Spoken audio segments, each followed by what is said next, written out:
Hello dear students, मैं चैन sir इस channel पर आपका स्वागत करता हूं। इस वीडियो में आपको देखने को मिलेगा आपके जो ज्योग्राफी का जो चैप्टर 8 है द हाइड्रोस्फीयर, इसका जो कंप्लीट जो एक्सरसाइज के जो सॉल्यूशन है विद एक्सप्लेनेशन आपको इस वीडियो में देखने को मिलेगा। तो मेरे साथ इस पूरे वीडियो में बने रहिए और अगर ये वीडियोस आपने किसी भी तरीके से हेल्पफुल हो रहा है तो वीडियो को लाइक जरूर कीजिएगा और चैनल को सब्सक्राइब करना ना भूलिएगा। फर्स्ट आता है द नेम द फॉलोइंग। तो फर्स्ट आता है आपका the point at which water is found beyond the earth surface at any given place।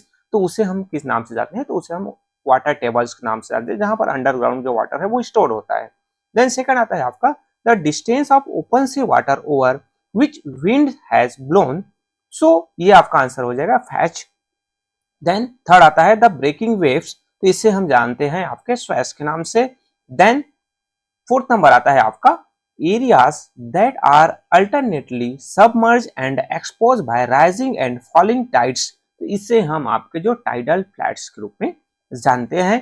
Then fifth आता है small organism that are eaten by fish and are found in the abundance in places where cold currents meet warm currents। तो ये आपके कहलाते हैं planktons. इस तरीके से ये आपके name the following. Then next आता है ट्रू एंड फॉल्स वाले क्वेश्चंस। इसमें फॉल्स स्टेटमेंट को आपको करेक्ट भी करने हैं। फर्स्ट यहाँ पर देखिए about 97% of the earth water is found frozen in the form of glacier and ice sheet. तो ये आपका क्या हो जाएगा? फॉल्स स्टेटमेंट है। ट्रू करेंगे तो क्या होगा? About 69% of the earth fresh water is found in the form of glacier and ice sheet. Then आपका सेकंड नंबर आता है strong winds carry water molecules across the seas leading to the waves. तो ये आपका क्या हो जाएगा? ये ट्रू स्टेटमेंट है। नेक्स्ट आपका थर्ड नंबर आता है neap tide is another name for low tides. तो यहाँ पर आंसर आपका क्या हो जाएगा? फॉल्स हो जाएगा। Neap tide is another name for a tide that is neither very high और वेरी लो। मतलब जो ना तो बहुत ज्यादा हाई होता है ना ही ज्यादा बहुत लो होता है, तो इसे हम नीप टाइड कहते हैं। देन नेक्स्ट आता है fourth tides can be use to generate electricity. तो ये आपका ट्रू स्टेटमेंट है। देन फिफ्थ आता है an aquifer is a water bearing layer of rocks under the ground. तो ये भी आपका क्या हो जाएगा? ट्रू स्टेटमेंट हो जाएगा। नेक्स्ट आपका 6 नंबर आता है winds that blow over cold currents have led to the development of desert like the Atacama in South America। तो ये आपका क्या हो जाएगा? ट्रू स्टेटमेंट हो जाएगा। नेक्स्ट आपका थर्ड नंबर का मल्टीपल चॉइस क्वेश्चन। इसमें क्वेश्चन नंबर फर्स्ट है द एक्सप्रोमेट percentage of fresh water found on the surface of the earth is. Means कितना परसेंट है हमारे अर्थ का जो सरफेस में जो फ्रेश वाटर है? तो वो जनरली आपका ओनली 1% है जो अर्थ के सरफेस एरिया में पाया जाता है फ्रेश वाटर। देन सेकंड आता है आपका one of this factors does not help determine the height of a waves. तो इनमें से वो कौन सी जो चीजें हैं जो क्या नहीं करता? डिटरमाइन नहीं करता तो जो हाइट का। तो यहाँ पर ये ऑप्शन आपका हो जाएगा डेप्थ ऑफ द वाटर। बाकी तीनों जो है वो क्या करता है? डिटरमाइन करता है। देन नेक्स्ट आएगा आपका third during spring tides the high tides are specially high. Choose the reason that best explains why. मतलब जो हाई टाइड स्प्रिंग जो टाइड्स है वो बहुत ज्यादा हाई होता है, तो उसका रीजन आपको बतानी है। तो यहाँ पर आपके डिफरेंट ऑप्शंस में ए करेक्ट हो जाएगा। द सन जो ग्रेविटेशनल जो पुल है वो एड हो जाता है किसके साथ? मून के कारण से, जिसके कारण से स्प्रिंग टाइड्स है वो बहुत ज्यादा हाई होता है। देन फोर्थ नंबर आता है आपका the rotation of the earth only causes day and nights. Choose the statement that disprove this. यहाँ पर आपको जो ये जो दिए हुए पॉइंट्स उसमें से स्टेटमेंट आपको चूज करने हैं। यहाँ पर आपका क्या आएगा?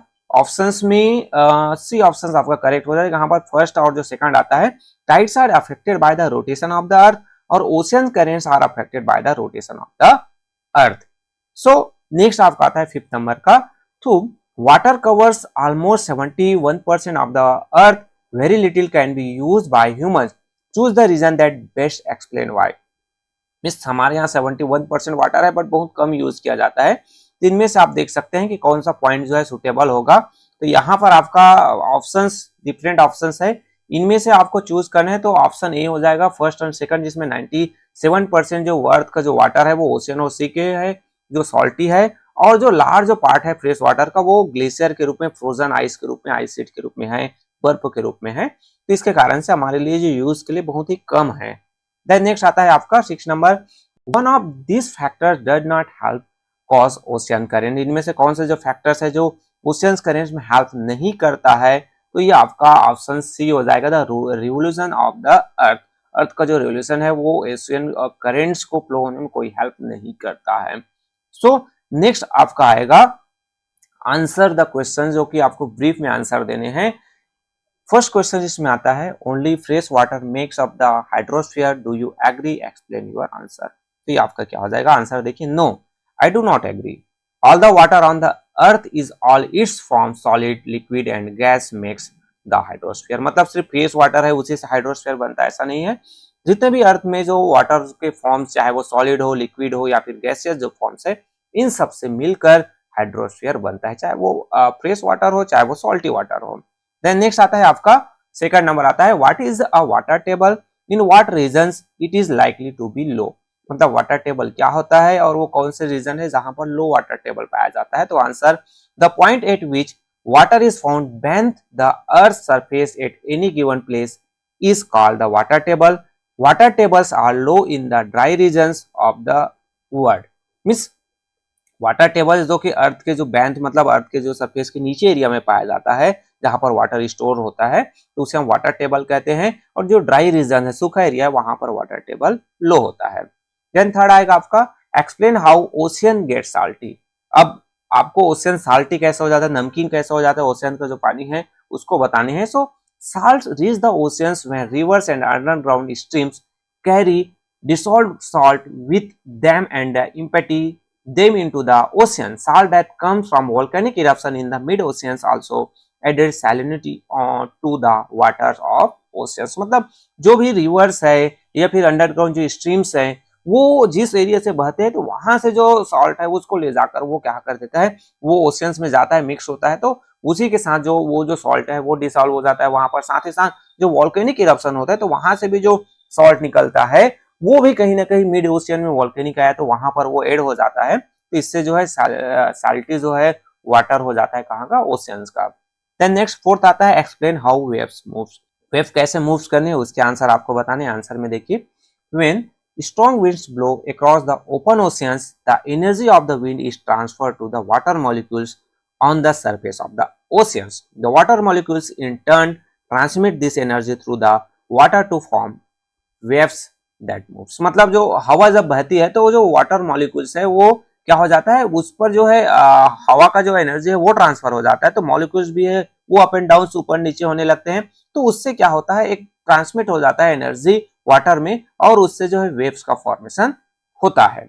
तो ये आपके फोर्थ का आंसर। नेक्स्ट आता है आपका फिफ्थ का, name some strategies that we are suggest to prevent loss of life and to assist affected people after the Indian ocean tsunami of 24 में जो आया था। तो उससे रिलेटेड जो है इफेक्ट को कैसे कम किया जाए और उससे लोगों को कैसे बचाया जाए, तो उससे स्ट्रेटेजीज बताने हैं। तो आंसर आपका, many strategies we are suggested to prevent loss of life and to assist affected peoples. Of these, the main includes identifying disaster-prone areas and installing integrated tsunami warning system in countries around the India and Pacific Oceans। मतलब बहुत सारे जो strategy अपनाया जा सकता है, उनमें से एक जो मेन है कि हम जो है डिजास्टर जो प्रोन, मतलब जहां पर सुनामी आने के जो चांसेस होते हैं उसको हम आइडेंटिफाइड करेंगे, वहां पर जो सुनामी वार्निंग सिस्टम इंस्टॉल करेंगे, मतलब सुनामी आने से पहले लोगों को पता चल जाएगा, तो वो उस एरिया को वो छोड़कर दूसरी जगह जा सकते हैं। तो इंडिया और जो पैसिफिक ओशंस कंट्री में वो इस तरीके से आसपास एरिया में हम जो है सिस्टम करेंगे, ताकि जो है पीपल्स के जो लॉस्ट है इफेक्ट्स है उसको कम किया जा सके। नेक्स्ट आपका आता है 6 number, which of this would be example to toxic waste. इनमें से कौन सा जो है टॉक्सिक वेस्ट का एग्जाम्पल है, जैसे क्ले टी पॉट्स है, इम्पटी प्लास्टिक बॉटल्स है, वेजिटेबल पिल्स है, आपके जो केमिकल्स फर्टिलाइजर्स है। Give reason for your answer, और रीजन जो बताने हैं कि ये क्यों है टॉक्सिक वेस्ट। तो आंसर में आपका आ गया प्लास्टिक वेस्ट, केमिकल फर्टिलाइजर्स, ये आपके क्या है, are examples of toxic waste. They are not biodegradable, disposing of such waste is a major public health issues. मतलब ये जो है आपके प्लास्टिक वेस्ट और जो केमिकल्स फर्टिलाइजर्स है, ये कहीं ना कहीं टॉक्सिक वेस्ट है जो बायोडिग्रेडेबल नहीं है, मतलब ये अपने से सड़ के खत्म नहीं होता है। इसको हम कहीं पर डिस्पोज कर देते हैं, फेंक देते हैं, तो उससे क्या होता है कि कहीं ना कहीं पब्लिक के जो हेल्थ है उससे रिलेटेड इशू होने लगते हैं। तो इस तरीके से ये आपके ब्रीफ के आंसर हुए यहाँ पर। नेक्स्ट आता है आपका डिटेल में आंसर।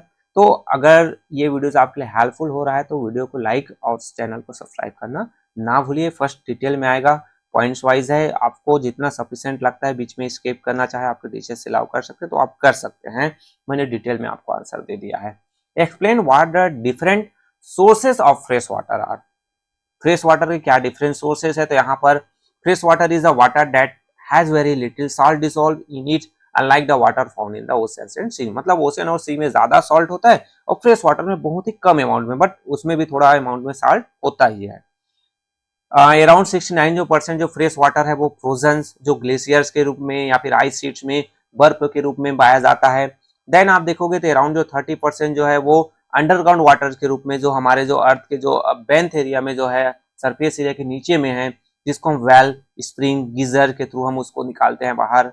देन नेक्स्ट आता है only around 1% of the fresh water is found in a liquid form on the surface of the earth as river stream ponds and lake. मतलब ओनली 1% है वो हमारे फ्रेश वाटर के रूप में अर्थ के सरफेस एरिया पर अवेलेबल है, जैसे रिवर है, स्ट्रीम, पॉन्ड्स है, लेक है। नेक्स्ट आता है आपका the biggest source of the fresh water is precipitation from the atmosphere specially in the form of rain and snow. और जो मेन जो फ्रेश वाटर का सोर्स है वो बारिश होता है, चाहे वो रेनफॉल के रूप में हो या फिर स्नोफॉल के रूप में हो। Then aquifer situated below the water table are a rich source of fresh water. Aquifers are water bearing layer of rock under the ground. मतलब जो हमारे जब फ्रेश वाटर के सोर्स के रूप में जब हम अंडरग्राउंड वाटर को निकालते हैं तो वो क्या होता है, एक्वाफर्स है, मतलब वो जो है वाटर को नीचे रिचने में हेल्प करता है और वो जो है वाटर टेबल के रूप में वहां पर अंदर में जो वाटर को स्टोर करता है। तो इस तरीके से ये पॉइंट्स है, आपको जितना सफिशिएंट पॉइंट लगता है 3.4 पॉइंट्स वो आप नोट डाउन कर सकते हैं।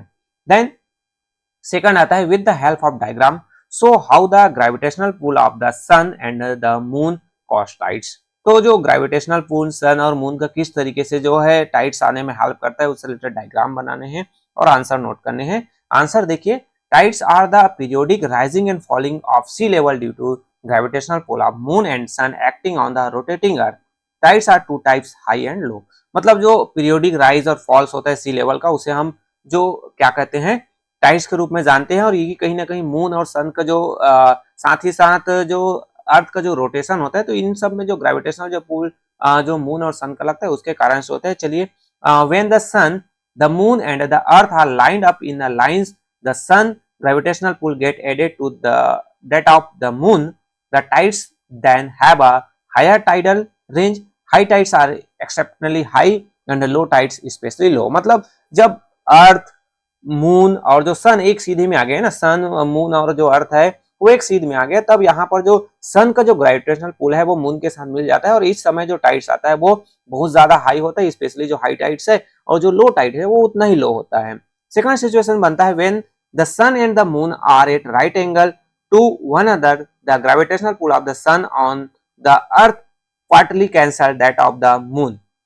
During this period, the high tide is not very high and the low tides is not very low. मतलब जब एक राइट एंगल में बन जाता है सन मून और जो अर्थ का, तब ऐसे सिचुएशन में क्या होता है कि जो सन के जो ग्रेविटेशनल पुल है वो कहीं ना कहीं अर्थ के जो ग्रेविटेशनल पुल है उसको कैंसिल कर देता है। इस कारण से जो हाई टाइड्स है वो बहुत ज्यादा हाई नहीं होता है और लो टाइड उतना ज्यादा लो नहीं होता है। डायग्राम के थ्रू आप समझ सकते हैं। देखिए यहाँ पर कि ये एक जो है सीधा लाइन में एक बन गया और इसमें नीप टाइड्स में देखिए तो यहाँ पर एक जो है क्या हो जाएगा, यहाँ पर आपका सन चला गया तो यहाँ पर एक राइट एंगल बन गया इस तरीके से, है ना, और यहाँ पर वो एक सीधा जो है स्ट्रेट लाइन बन गया। तब यहाँ पर जो है हाई टाइड्स जो है बहुत ज्यादा हाई होता है इस पोजीशन में, और इस पोजीशन में आप देखोगे तो यहाँ पर जो है हाई टाइड्स ना उतना ज्यादा हाई होता है ना लो टाइड उतना ज्यादा लो होता है। तो ये आप डायग्राम आपके बुक्स में भी यहाँ पर आपको दिखाई दे रहा है। नेक्स्ट आता है आपका These are stream of water flowing constantly through the oceans in definite directions, where the rhythmic up and down movement of water on the surface of the oceans are dash. Fill in the blanks correctly and explain how the two phenomena are different. मतलब ये fill up करना है यहाँ दोनों जगह में और इसके बारे में आपको डिटेल में समझाने हैं। तो चलिए, ओशियंस करेंट्स होता है वो एक स्ट्रीम्स होता है जो कंटिन्यू वाटर फ्लो करते रहता है एक पर्टिकुलर डायरेक्शन में, और उसी तरीके से रिदमिक अप एंड डाउन जो मूवमेंट्स होता है वाटर का ओशियन के सरफेस में उसे हम वेव्स के रूप में जानते हैं। अब इससे रिलेटेड इसको एक्सप्लेन करना है।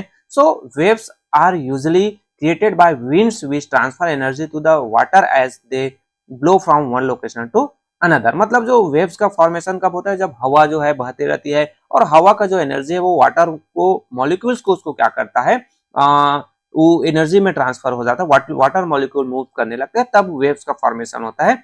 Ocean current are caused by the rotation of the earth, prevailing winds, differences in density and salinity of water in different parts of the ocean. मतलब जब हवाएं जो बहती है तो उसके अर्थ के जो रोटेशन के कारण से जो ओशियन जो करेंट्स है, जो मतलब मीन्स जो पानी का जो बहाव, ओशियन जो वाटर है उसका जो बहाव एक डायरेक्शन में पर्टिकुलर एरिया में होने लगता है, जो प्रिवेलिंग विंड्स वगैरह है उनके साथ, तो उसे हम ओशियन करंट कहते हैं।